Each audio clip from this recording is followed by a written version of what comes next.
Hello साथियों, आपका स्वागत है आपके अपने चैनल में। दोस्तों, हमारी सीरीज चल रही है जिसमें हम मध्यकालीन भारत का इतिहास का क्वेश्चन करा रहे हैं। ठीक है, प्रीवियस ईयर क्वेश्चन है, स्टैटिक जीके का। ठीक है, और सल्तनत काल का मध्यकालीन भारत का इतिहास अभी चल रहा है। ठीक है, ये दोस्तों आपको एनटीपीसी में स्टैटिक जीके के जितने भी क्वेश्चन पूछे जाएंगे और यूपीपी कांस्टेबल, उत्तर प्रदेश लेखपाल, उसमें दोस्तों या किसी भी वनडे एग्जाम में दोस्तों इस टॉपिक से दोस्तों आपको डायरेक्ट क्वेश्चन देखने को मिलेंगे। ठीक है, तो आप दोस्तों अगर चैनल पे नए हैं तो इसको सब्सक्राइब करें और ज़्यादा से ज़्यादा अपने दोस्तों के पास शेयर करें। ये आज का दोस्तों हमारा सीरीज नंबर 3 है। इससे पहले 2 हो चुके हैं। ठीक है, अगर आपने उसको नहीं दिखा है तो जाके देखें। और चलिए हम शुरू करते हैं आज का क्वेश्चन।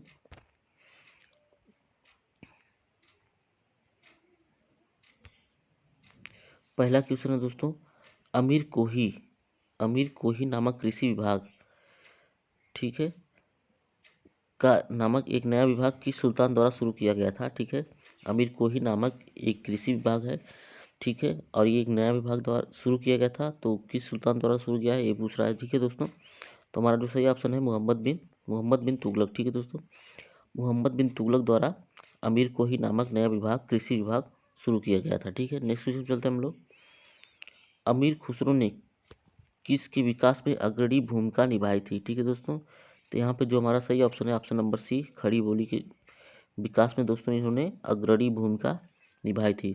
दोस्तों, अमीर खुसरो खासकर यूपी के जितने भी लोग हैं उनके लिए एकदम खास एग्जाम हो जाता है। ठीक है, अमीर खुसरो एकदम खास टॉपिक हो जाता है, क्योंकि यूपी के सभी एग्जाम में दोस्तों, वो पुलिस हो, लेखपाल हो, बीडीओ हो, यहाँ तक कि पीसीएस लेवल तक के एग्जाम में दोस्तों अमीर खुसरो उन यूपी वालों का एक पसंदीदा टॉपिक है। ठीक है, और इनसे अमीर खुसरो से दोस्तों आपको एकदम भर भर के क्वेश्चन यूपी के एग्जाम में मिलेंगे। ठीक है, तो अगर आप यूपी से हैं तो अमीर खुसरो को एकदम अच्छे से याद कर लीजिएगा। ठीक है, अमीर खुसरो ने खड़ी बोली का निर्माण किया था। ठीक है दोस्तों, और इससे पहले इन्होंने क्या किया था, वीणा वीणा और तंबूरा। ठीक है दोस्तों, वीणा और तंबूरा दोनों को मिला के, ठीक है, ये सितार की रचना की थी। ठीक है दोस्तों, सितार नामक वाद्य यंत्र बनाया था।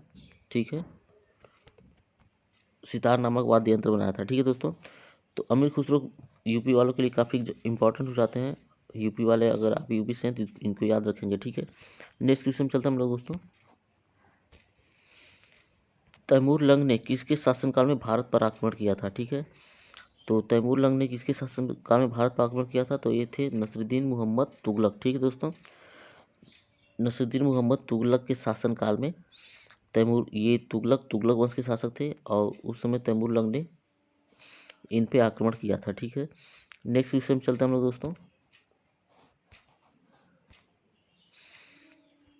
सल्तनत काल में 2 प्रमुख मुद्राएं कौन सी थी। ठीक है दोस्तों, तो हमने हमारा आप पीछे का क्वेश्चन सीरीज नहीं देखा तो आप देखेंगे, उसमें हमने क्वेश्चन ये आया हुआ है और उसमें हमने विस्तार से बताया है।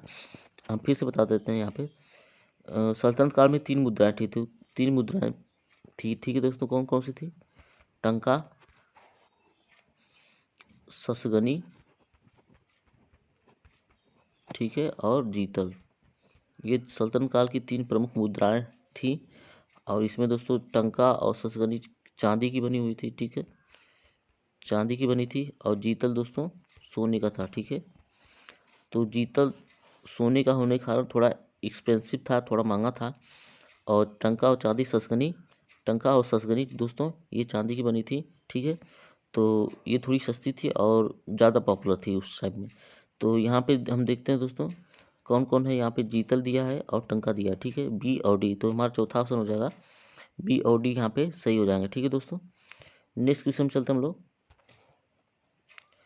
भारत में पोलो खेल का प्रचलन किसने किया था। ठीक है, तो यहाँ पे जो हमारा सही ऑप्शन है ऑप्शन नंबर सी, रुको नहीं है, तुर्कों ने। ठीक है, तुर्कों ने दोस्तों भारत में पोलो खेल का प्रचलन किया था। आपको पता होगा मोहम्मद गोरी का दामाद और गुलाम था कौन, कुतुबुद्दीन ऐबक। ठीक है, कुतुबुद्दीन ऐबक था। ठीक है दोस्तों, और इसी की पोलो खेलते हुए मौत हुई थी।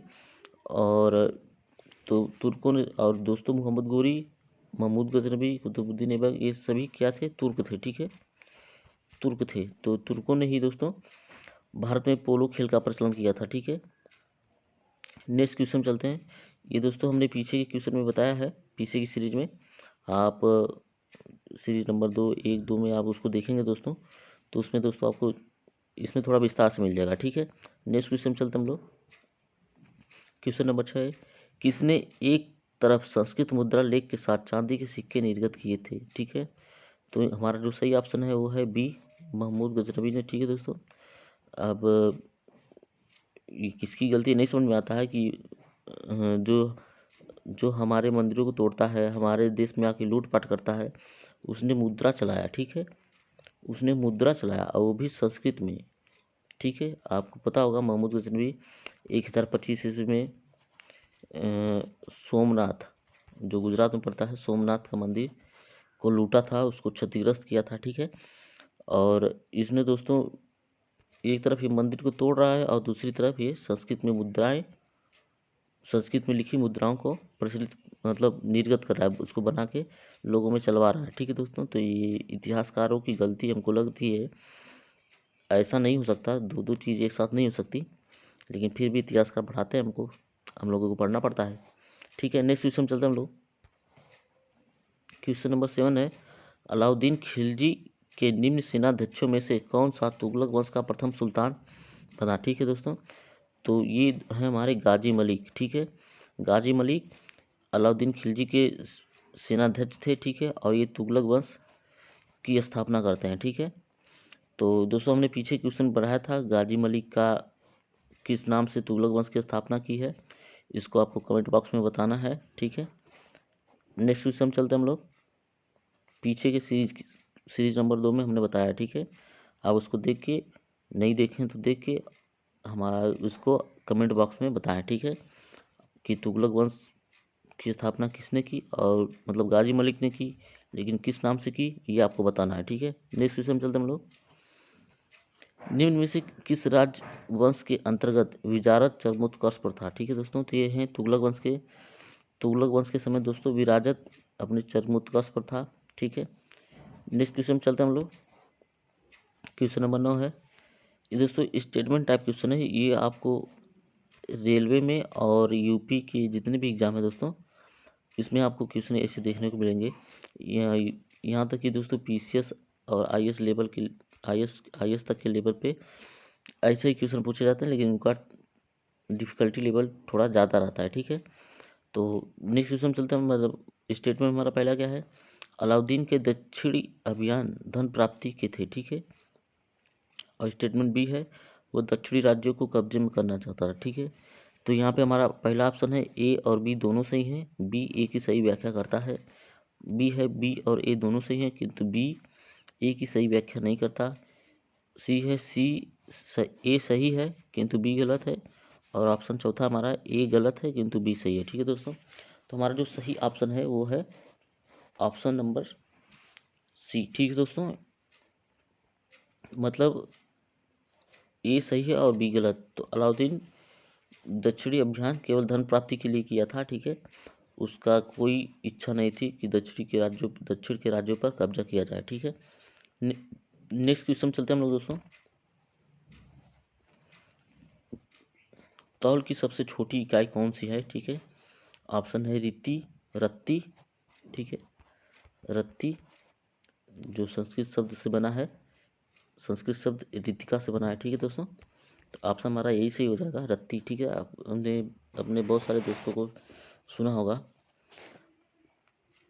रत्ती। ठीक है दोस्तों, कि मतलब कोई भी चीज़ आप उनसे मांग रहे हैं तो बोलते हैं कि हम एक रत्ती भर भी नहीं देंगे आपको। ठीक है, हमारे यूपी में ज़्यादा बोला जाता है। ठीक है, रत्ती भर। ठीक है, नेक्स्ट क्वेश्चन चलते हैं हम लोग दोस्तों। क्वेश्चन नंबर 11 है, किसने सल्तनत काल में प्रचलित डाक व्यवस्था को विस्तृत विवरण दिया है? ठीक है दोस्तों, तो ये है हमारे option number C, Ibn Battuta ने दोस्तों जो सल्तनत काल में डाक व्यवस्था प्रचलित थी उसका विस्तृत विवरण दिया है इब्न बतूता ने। अब आपको पता होगा दोस्तों इब्न बतूता कौन है, हमने पिछले की सीरीज में बताया है। आप इसको कमेंट बॉक्स में बता सकते हैं, आप बताइए, आप बता सकते हैं, नहीं आपको बताना है इब्न बतूता कहाँ का निवासी था, कहाँ का यात्री था। ठीक है दोस्तों, नेक्स्ट क्वेश्चन में चलते हैं हम लोग। क्वेश्चन नंबर 12 है, तैमूर लंग ने किस वर्ष में भारत पर आक्रमण किया था? ठीक है दोस्तों, तैमूर लंग किसके शासनकाल में आक्रमण करता है दोस्तों? नसरुद्दीन मोहम्मद तुगलक। ठीक है दोस्तों, मोहम्मद तुगलक के शासनकाल में तैमूर लंग आक्रमण करता है। और किस सन में करता है? तो ये है 1398 ईस्वी में। ठीक है दोस्तों, आपसे डायरेक्ट क्वेश्चन ऐसे पूछेगा कि मतलब अगर ये क्वेश्चन नहीं पूछता है तो पूछेगा कि तुगलक वंश मतलब तुगलक शासक नसरुद्दीन मोहम्मद तुगलक के समय 1398 ईस्वी में उस पर किसने आक्रमण किया था? या फिर तैमूर लंग ने तैमूर लंग ने 1398 ईस्वी में किस वंश के शासक पर आक्रमण किया था? तो आपको बताना है दोस्तों। अब एक क्वेश्चन कई प्रकार से पूछ सकते हैं, लेकिन आपको तीनों याद रखना है। ठीक है, नेक्स्ट क्वेश्चन चलते हम लोग। क्वेश्चन नंबर 13 है, दिल्ली के सुल्तान बलबन का पूरा नाम क्या था? ठीक है दोस्तों, तो दिल्ली के सुल्तान बलबन का पूरा नाम जलालुद्दीन बलबन था। ठीक है, सॉरी दोस्तों, गयासुद्दीन बलबन है। ठीक है, हमारा ऑप्शन सी सही होगा। दिल्ली के सुल्तान बलबन का पूरा नाम क्या था? तो ऑप्शन है सी, गयासुद्दीन बलबन। ठीक है, अब ये बलबन कौन था दोस्तों? तो आपको पता होना चाहिए, इल्तुतमिश की बेटी जो रजिया सुल्तान थी। ठीक है, रजिया सुल्तान थी दोस्तों, इसकी हत्या कर गयासुद्दीन बलबन ने दिल्ली सल्तनत पर राज किया था। ठीक है दोस्तों, रजिया सुल्तान की हत्या कर। ठीक है, नेक्स्ट क्वेश्चन चलते हैं हम लोग। कौन सा सुल्तान नया धर्म चलाना चाहता था किंतु उलेमाओं ने विरोध किया? तो हमारा सही ऑप्शन हो जाएगा अलाउद्दीन खिलजी। ये दोस्तों एक नया धर्म चलाना चाहते थे, लेकिन उलेमाओं के विरोध के कारण इन्होंने अपने धर्म को नहीं चला सके। ठीक है, नेक्स्ट क्वेश्चन चलते हम लोग। क्वेश्चन नंबर 15 है, दिल्ली में कौन सा ऐतिहासिक स्मारक भारतीय तथा फारसी वास्तुकला शैली का उदाहरण है? ठीक है दोस्तों, तो ये है दोस्तों लोधी का मकबरा। ठीक है, लोधी का मकबरा दोस्तों दिल्ली में है, और ये भारतीय तथा फारसी वास्तुकला शैली का दोस्तों उदाहरण मिलता है। ठीक है दोस्तों, मतलब इस मकबरे में भारतीय और फारसी दोनों वास्तुकला का प्रयोग किया गया है, प्रयोग कर इसको बनाया गया है लोधी का मकबरा। ठीक है दोस्तों, नेक्स्ट क्वेश्चन चलते हम लोग। क्वेश्चन नंबर 16 है, दिल्ली का सुल्तान जो दान दक्षिणा के बारे में काफ़ी ध्यान रखता था, इसके लिए एक विभाग दीवान खैरात। ठीक है दोस्तों, दीवान खैरात विभाग स्थापित किया हुआ था। तो कौन थे दोस्तों? वो थे Firoz Tughlaq. Option number B हमारा सही हो जाएगा।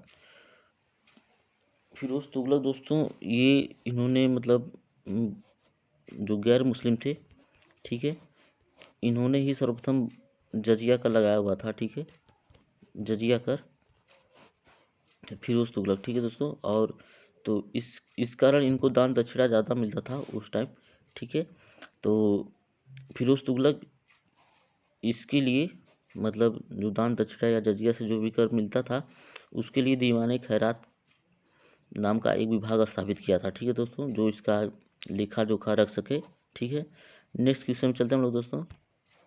क्वेश्चन नंबर 17 है, निम्न में से किस संगीत वाद्य को हिंदू मुस्लिम वाद्य का सर्वश्रेष्ठ मिश्रण माना गया है? ठीक है दोस्तों, तो हमने बताया दोस्तों ये है सितार। ठीक है, जो अमीर खुसरो हैं, अमीर खुसरो, ठीक है दोस्तों, इन्होंने बनाया था इसको वीणा और तंबूरा को मिला के। ठीक है दोस्तों, तंबूरा को मिला के सितार बनाया था, जो हिंदू मुस्लिम वाद्य का सर्वश्रेष्ठ मिश्रण माना जाता है। ठीक है, नेक्स्ट क्वेश्चन चलते हैं हम लोग।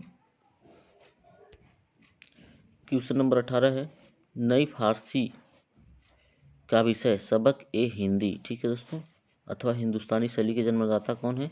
तो वही है दोस्तों अमीर खुसरो। दोस्तों आप अमीर खुसरो को एकदम याद रखेंगे, आप इनको सल्तनत काल का साइंटिस्ट समझ लीजिए। ठीक है दोस्तों, सल्तनत काल का साइंटिस्ट समझिए इनको। ठीक है, और मतलब जितने भी आविष्कार हुए हैं, जैसे अभी हमने बताया सितार का निर्माण इन्होंने किया है, खड़ी बोली का निर्माण इन्होंने किया है, अमीर खुसरो हैं। ठीक है, अभी सबक के हिंदी या हिंदुस्तानी शैली के जन्मदाता कौन है? ये हैं हमारे अमीर खुसरो। तो दोस्तों आप अमीर खुसरो को साइंटिस्ट समझिए, और आपको मतलब कि जो भी जन्मदाता या विकास या निर्माण ऐसा क्वेश्चन आपको मिले और ऑप्शन में अमीर खुसरो दिखे आपको, ठीक है, तो आप आंख बंद करके अमीर खुसरो पे टिक कर दीजिएगा, ठीक है दोस्तों, क्योंकि ये साइंटिस्ट थे सल्तनत काल के और इन्होंने बहुत सारी चीज़ों का निर्माण या आविष्कार या उसके जन्मदाता थे, ठीक है दोस्तों। तो नेक्स्ट क्वेश्चन में चलते हम लोग। क्वेश्चन नंबर 19 है, अनुकूल परिस्थितियां मौजूद होने के बावजूद गुलाम वंश के शासक भारत में अपने साम्राज्य का विस्तार नहीं कर पाए, इसका मुख्य कारण क्या था, ठीक है दोस्तों। तो इसका मुख्य कारण था आरंभ में उनकी सैन्य शक्ति, ठीक है दोस्तों, आरंभ में उनकी सैन्य शक्ति कमजोर थी।